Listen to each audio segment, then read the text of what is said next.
نحمده ونستعينه ونصلي على رسوله الكريم أما بعد باب فضل العمل في أيام التشريق. وقال ابن عباس رضي الله عنهما ويذكر اسم الله في أيام معلومات أيام العشر والأيام المعدودات أيام التشريق. وكان ابن عمر وأبو هريرة يخرجان إلى السوق في أيام العشر يكبران ويكبر الناس بتكبيريهما. وكبر محمد بن علي خلف النافلة. حدثنا محمد بن عرعر قال حدثنا شعبة عن سليمان عن مسلم البطين عن سعيد بن جبير عن ابن عباس رضي الله عن النبي صلى الله عليه وسلم أنه قال ما العمل في أيام العشر أفضل منها في هذه؟ قالوا ولا الجهاد؟ قال ولا الجهاد إلا رجل خرج يخاطب بنفسه وماله فلم يرجع بشيء. یہ باب ہے ایام تشریق میں عمل کی فضیلت کے بارے میں۔ ابن عباس رضی اللہ عنہ کہتے ہیں کہ قرآن کی یہ جو آیت ہے وَيَذْكُرُ اسْمَ اللَّهِ فِي أَيَّامٍ مَّعْلُومَاتٍ، وہ اللہ کا ذکر کریں معلوم دنوں میں، اس سے مراد ایام العشر وہ 10 دن ہیں۔ والایام المعدودات، اور وہ جو قرآن مجید میں آتا ہے وَاذْكُرُوا اللَّهَ فِي أَيَّامٍ مَّعْدُودَاتٍ، اس میں یہ ہے ایام التشریق، اس سے ایام تشریق مراد ہے۔ وَكَانَ ابْنُ عُمَرَ وَأَبُو هُرَيرَةَ، اور عبداللہ بن عمر اور ابو ہریرہ رضی اللہ عنہما یخرجان الی السوق فی ایام العشر، وہ ان 10 دنوں میں بازار کی طرف نکلا کرتے تھے۔ یکبران، وہ دونوں تکبیر کہا کرتے تھے، ویکبر الناس بتکبیرہما، اور لوگ ان دونوں کی تکبیر کے ساتھ تکبیر کہا کرتے تھے۔ وکبر محمد بن علی خلف النافلہ، اور محمد بن علی نے انہوں نے نفل نماز کے بعد تکبیر کہی۔ امام بخاری کہتے ہیں کہ ہمیں بیان کیا محمد بن عرعرہ نے، وہ کہتے ہیں ہمیں بیان کیا شعبہ نے سلیمان سے، وہ مسلم بطین سے، وہ سعید بن جبیر سے، اور وہ ابن عباس رضی اللہ عنہ سے، وہ نبی صلی اللہ علیہ وسلم سے آپ نے فرمایا کوئی عمل نہیں ہے افضل اس عمل سے جو ان 10 دنوں میں کیا جائے۔ صحابہ نے کہا جہاد بھی نہیں اللہ کے رسول سے سن، آپ نے فرمایا جہاد بھی نہیں، ہاں وہ آدمی جو نکلا جہاد کرتے ہوئے دشمن پر غلبہ حاصل کرنے کے لیے اپنی جان اور اپنے مال کے ساتھ، بس وہ کسی چیز کے ساتھ بھی واپس نہ لوٹا، اس بندے کا یہ عمل افضل ہے۔ باقی اس کے علاوہ کوئی بھی عمل جو عام دنوں میں کیا جائے وہ ان دنوں سے افضل نہیں ہو سکتا۔ ایام تشریق کسے کہتے ہیں؟ ایام تشریق اس کی وجہ تسمیہ 2 اقوال ابن حجر رحمہ اللہ نے ذکر فرمائے ہیں۔ ایک شرق یشرق التشریق کا مطلب ہوتا ہے کسی چیز کو دھوپ لگوانا، کسی چیز کو دھوپ میں خشک کرنا۔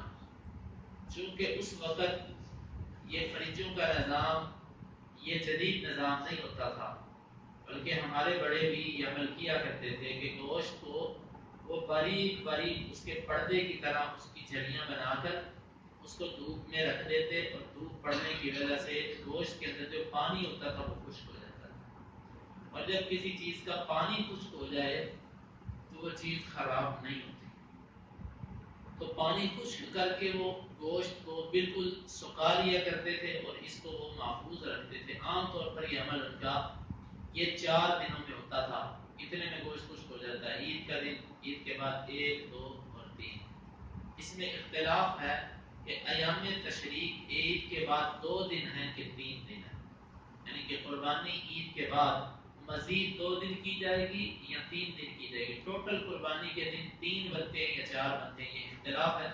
یہ مسئلہ اپنے باب میں آئے گا، قربانی کے باب میں یہ مسئلہ اپنی جگہ پر آئے گا۔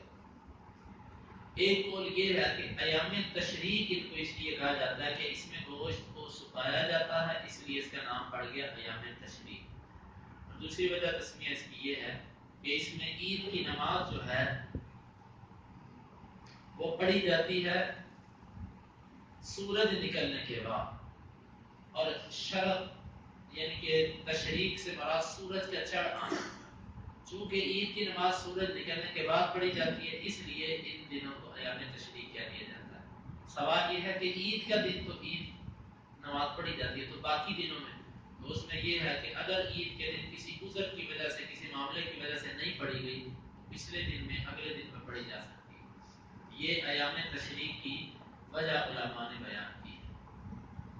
اب ایام تشریق اور ایام عشر ان دونوں میں فرق ہے۔ ایام عشر سے مراد ذوالحجہ کے پہلے 10 دن ہیں، یکم ذوالحجہ سے لے کر 10 ذوالحجہ تک، اور ایام تشریق سے مراد 10 ذوالحجہ کا دن ایسا ہے جو ایام عشر میں بھی داخل ہے اور ایام تشریق میں بھی داخل ہے۔ ایام عشر کا یہ آخری دن ہے اور ایام تشریق کا یہ پہلا دن ہے۔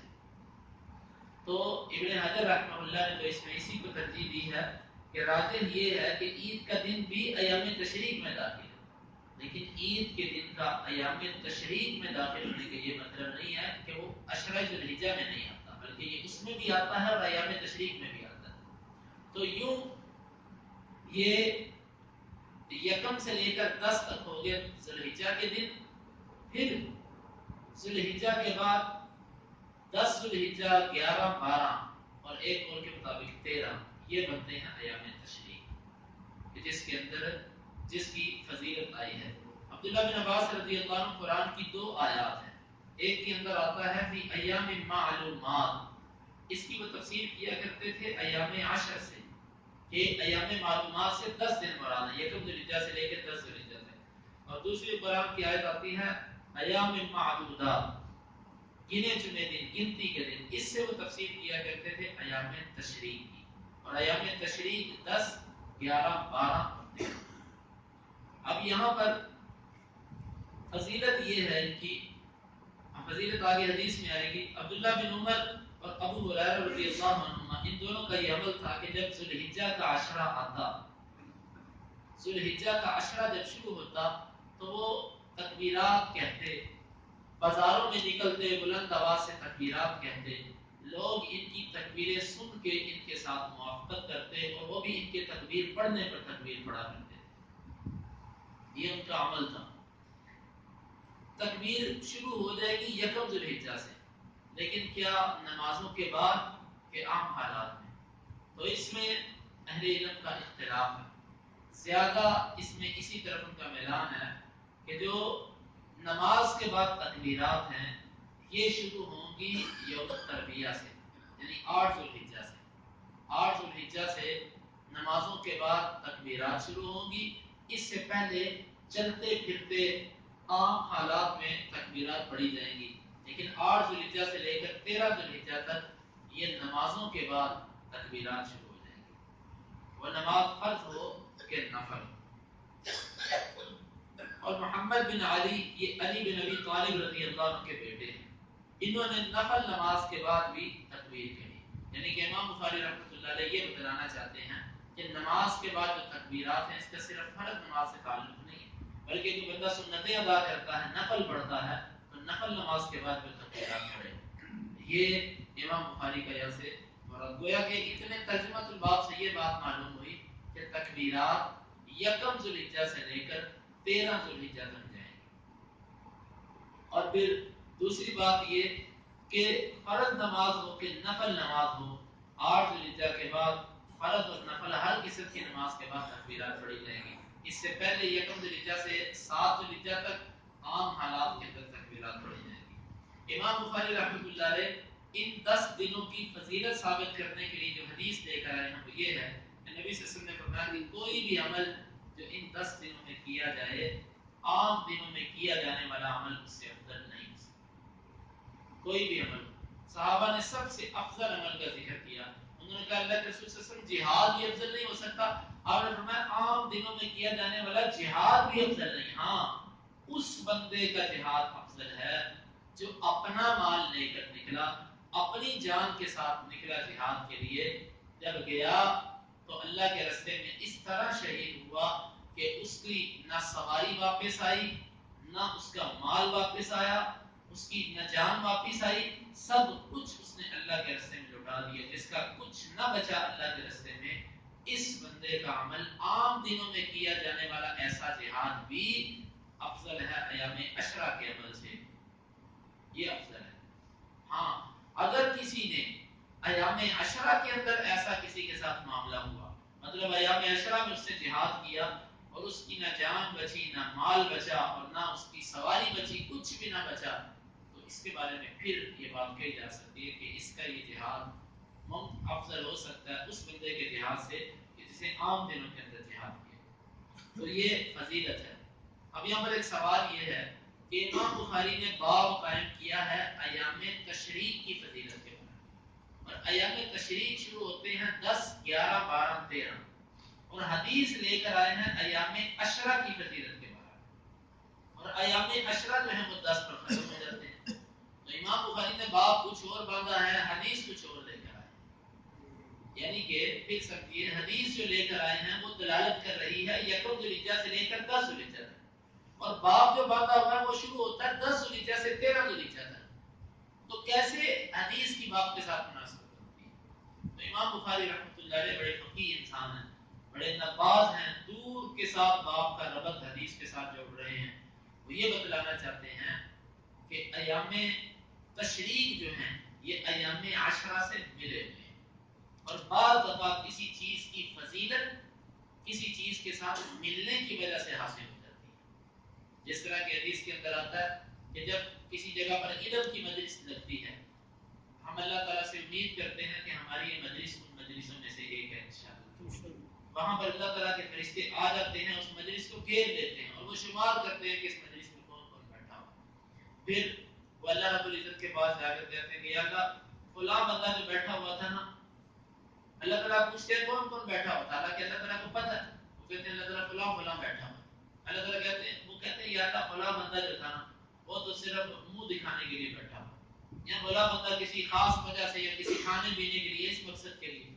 اللہ رب العزت فرماتے ہیں کہ لا یشقا بہم جلیسہم او کما قال، کہ ان کے ساتھ بیٹھنے والا بھی اس خیر سے محروم نہیں۔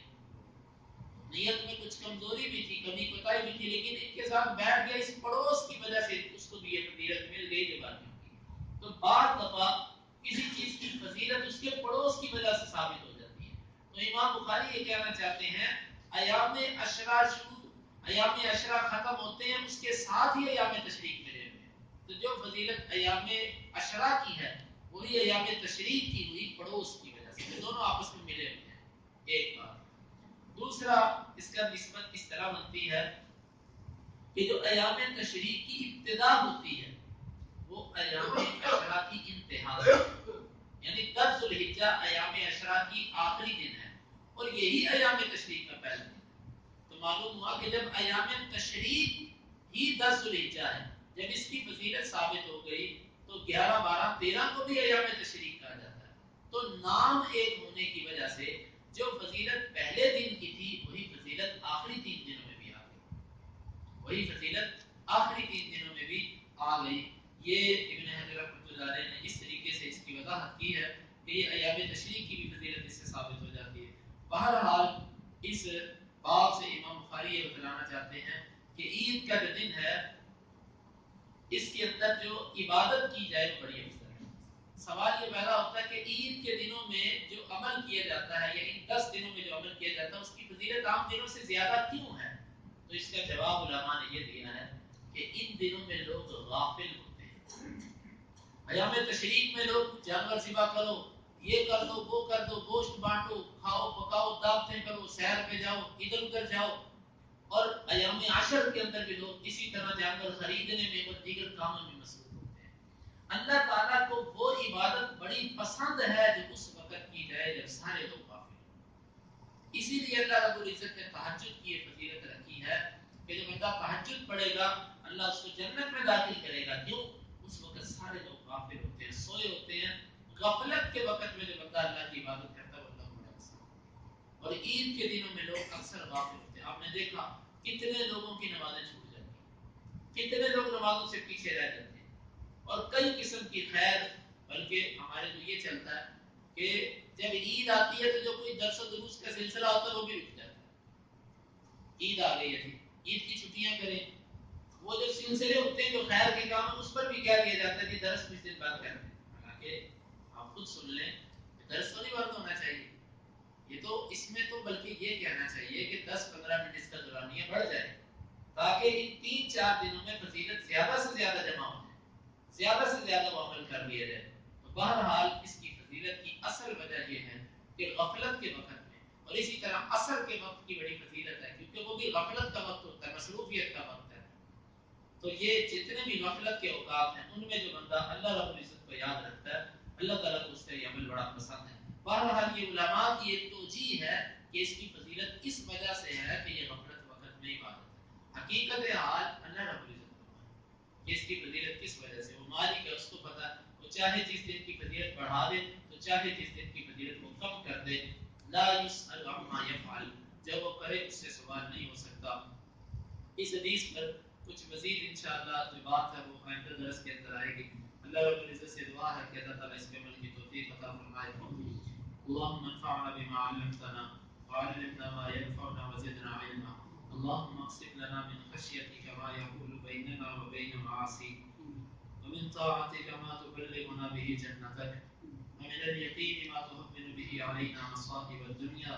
متعنا اللهم بأسماعنا وأبصارنا وقوتنا أبدا ما أحييتنا، واجعله الوارث منا، واجعل ثأرنا على من ظلمنا، ولا تجعل مصيبتنا في ديننا، ولا تجعل الدنيا أكبر همنا ولا مبلغ علمنا، ولا تسلط علينا من لا يرحمنا.